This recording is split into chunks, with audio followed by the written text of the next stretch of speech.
Good morning, students. Hope you are all staying home and you are very safe. The summer is going up. Before I start my session, summer is going too very high. You people please stay hydrated and drink lots and lots of water and fresh juices. Right? Now we'll start with our session.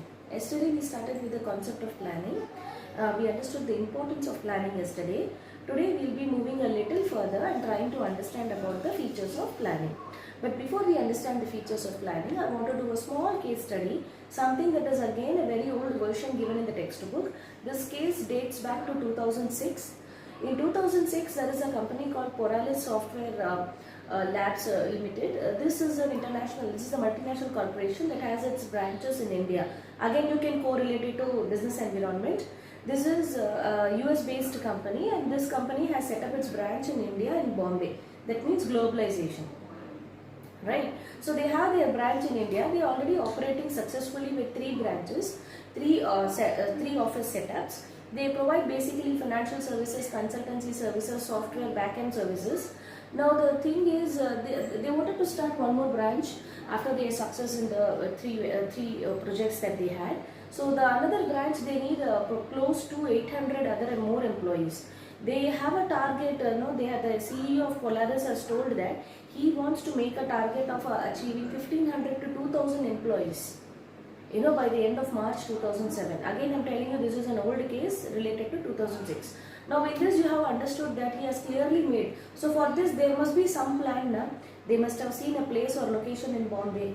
They must have hired or taken a rent or lease of a building in Bombay, that is Mumbai, and then they must have, they also say that because their aim is to have the employees by another 800 employees, by which they will mark a 1500 to 2000 more employees, which will overall all the employees put together will become 9000 for them put together in all the 3 branches. Now here you have to understand, they also have a plan that they may hire or take over few consultancy, HR consultancy officers or recruiters, so that it will be easy for them to select and choose the most appropriate professional for them. Right? Now here see, understand how they are going to hire. Their aim, their target, their goal is having more employees. How they are going to achieve this target, that is what we are going to see. Now here you see the simple interview given by the CEO and chairman of Polaris states here that he has a plan. First thing he told about his goal, 800 more employees. March 2007 is the deadline. Time is given. What is the goal? 800 more employees. What is he going to do for it? He is going to take over small consultancy companies. Right? So, what to do? When to do? Time is mentioned. What to do? What more employees he wants. When does he want? March 2007. What is he going to do? He is going to hire or take up consultancy firms, smaller firms that he is going to acquire or take over them. Clearly understood now? So in this, the 3 features of 3 important characteristics of planning is met. When to do, what to do, how to do. All the 3 questions are answered. Right now we will go into the features of planning.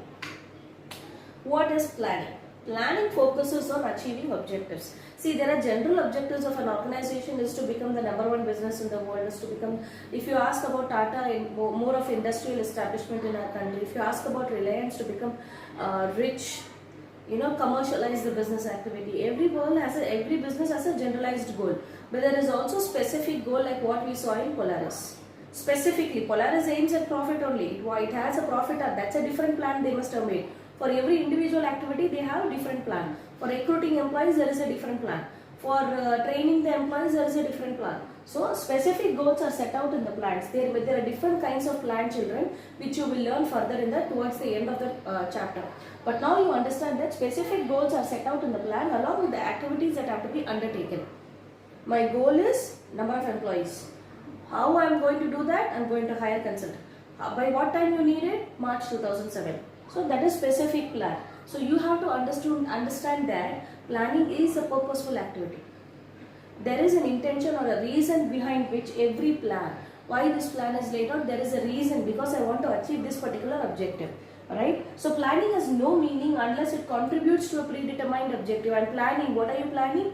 I'm not sure. I'm just thinking and dreaming vaguely about my future. That doesn't come under a plan. You must have a specific goal or objective, and whatever you are planning should add value to it and should be giving you a direction to achieve that objective. Otherwise, that plan is useless. It's just waste paper, right? Second one, planning is a primary function of management. Yes, when I say planning is a primary function of management, I can say that it precedes all other function. The first and foremost function of management is planning.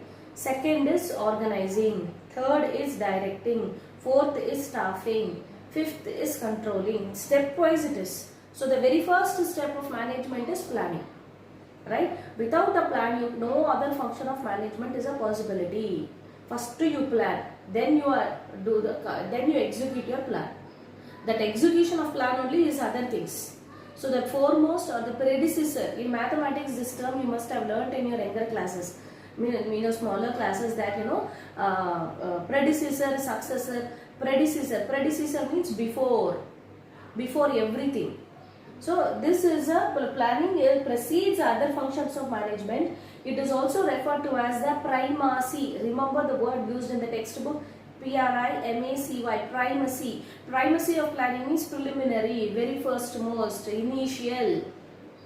The starting point of management is planning. It is the base. Like if you are constructing a building, the pillars, the base of the building is very important. You cannot construct the building and then do the base. It's not a possibility. Same way, it's not a possibility that without a plan, a management can exist. So it is a pillar, the foundation, right? All other managerial functions are performed within the framework of plan. Whatever plan I have read, I have given direction in my plan. You are going to follow that direction only. So within the limits of the plan only, anybody is going to operate or function. This is a very common term now. Planning is pervasive. Planning is pervasive means it is eminent in all levels. Same thing you can write principles of management, whatever you have learned about the term pervasive, the same thing you can apply here also. So planning is required at all levels of management, let it be lower level, top level or the middle level. At the lower level management, they may do operational plan, that is the day-to-day activities को plan कर लेते. Middle level managers may be doing a plan for a quarter or a 6-month period and giving instruction to the operational level. Top level management, they do the strategies, the broad framework, the policies, the rules and regulations, all these things related to, they are actually the top at the brain box of the organization. They plan at a different level. But planning is inevitable at the lower level, middle level and the top level. Planning is a mandatory function, thereby it is all pervasive. It is applicable at all levels of management. And whatever kind of business, small, big, whatever is the kind of business. Planning is continuous, yes. You cannot say I have planned for a lifetime. No, it is not a possibility. Business is a dynamic, world where things keep on changing every now and then. You can have a plan for a maximum, for a maximum period of annual plans are laid. Usually planning is an annual process. Planning is done. After one plan is over, another plan comes up. After you finished one plan, the next plan will come. Then the end of the next plan, it is a cycle. It is a circular process. It is not a square or rectangle. It is a circular process. So once one circle is over, the other round will start. So plans are prepared for a specific period of time. It may be a month, a year or a quarter. More than a year, nobody will plan because things will change. Business environment, dimensions, they may change. So they only plan and predict for a period of time, maximum 1.5 years. Right? At the end of that period, there is a new plan drawn on the basis of new requirements and changing conditions. So thereby you can refer to this as planning can be related to planning cycle. It is a circular process, goal. Right?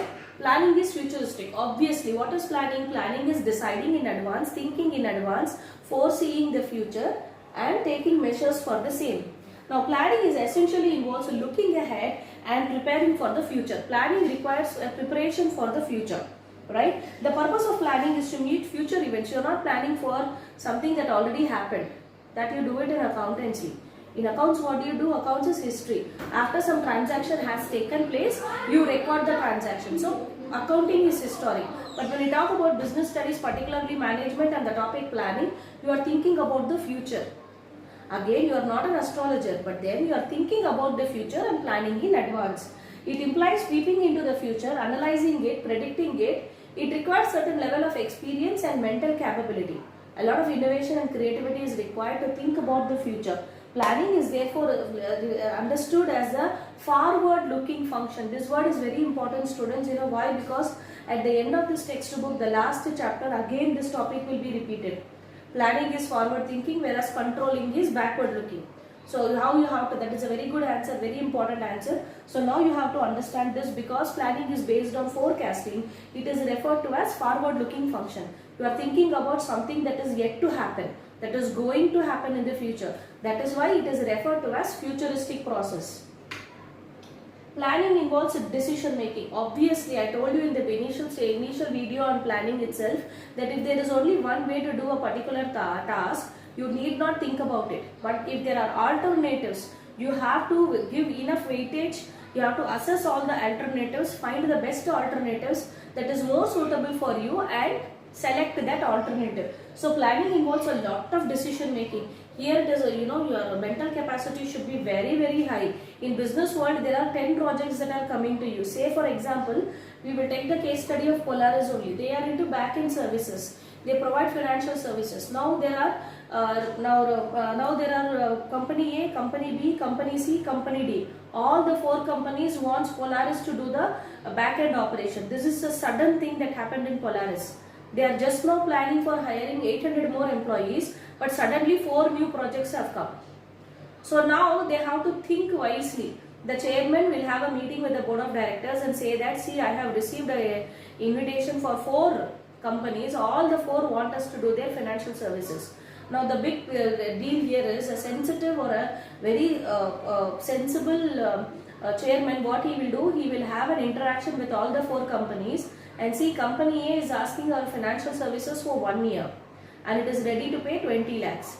Company B is asking for 2 years and it is ready to pay the same 20 lakhs, but the amount of work is less. Company C is asking for around 4 years of contract with them, but then it is ready to pay more than 1.5 crore. Company D, the quality of work and the kind of services that they are asking are different. And company D is also similar to company B, where it is asking for around 40 lakhs for 3 years. So now, whether we can do all the 4, it is not possible. You are overburdening yourself. Are you mentally prepared? Is your staff prepared to handle that? Or you will be creating a bad name in the market. Gaining a good name in the market is a very difficult thing, children. You, after a long period of time, business gets good name and reputation. You cannot destroy it by ruining one client. He will spread the word. So initially only, if you are unable to take up the process, or if they are not willing to give you time, you have to talk about the time period. By what time you want us to start the services. All those things are very, very important. You cannot go hasty by taking all the 4 opportunities. Yes, if you are thinking large and you want to make more profit in a short run, this is an unexpected event. So you have to do a proper planning for it. In this case, as a CEO or chairman, he may decide about 4 years because he is recruiting 1200 more employees. What they will do after the project is over? Is there any guarantee that projects will come up? Within 1 year time, there is less time for him to go and ask for more projects in different companies.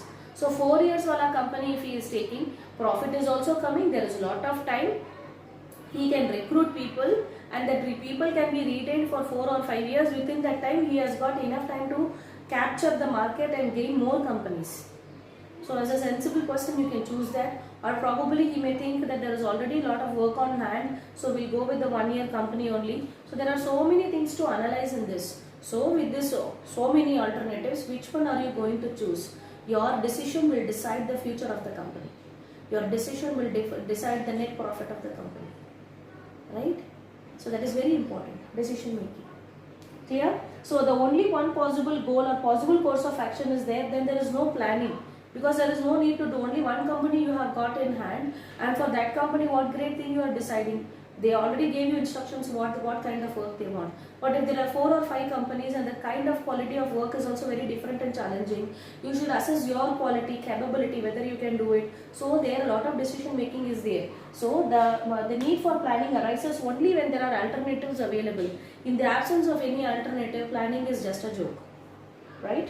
Then Planning is a mental exercise. I already told you while I describing about functional foremanship also. So in planning requires application of mind. In this mind there are certain things that are very important. Foresight is very important. Individual imagination. You are just imagining children. And sound judgment. Judgment making skills. Deciding the best amongst by giving proper weightage. Why I chose this alternative. You have to be able to give an explanation for that. It is basically an intellectual activity, thinking rather than doing. Planning determines the action to be taken. Planning cannot be simply just a fluke, googly or a wishful thinking. I think that some genie will come. I am always lucky with number 5. 5 is a lucky number, so I'll go with the 5th option. This is stupidity. You can't do this in business.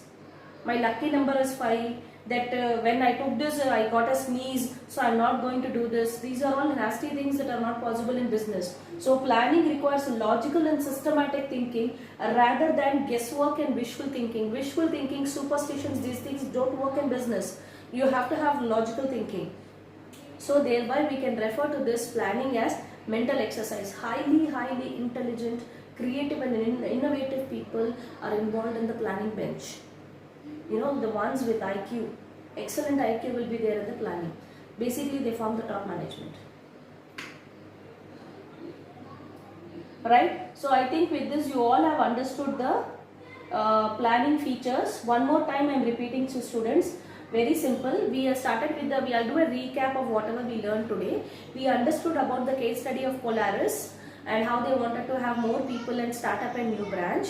And then we went to understand the features of planning. Very simple features. You people know planning is forward thinking, and thereby it focuses on achieving without any objective you can't do any plan. Planning is futuristic. Planning involves decision making. Planning is a mental exercise. Planning is forward thinking. All these are few features that we understood today. Hope this class made some sense to all of you and you have understood how plans become very important. I want you people to volunteer and understand and give us a plan. If you are an entrepreneur and you are facing a COVID crisis, now how would you plan your organization? How would you motivate your employees? What kind of activities or what kind of business you will choose in the future? Right? How these business people are going to overcome it? They must be doing some kind of plan right now. So put yourself in their shoes to understand the pain that they are going through right now. Right? So with this, the features of planning is completed. Hope you understood. Have a fantastic day. Dada Sham.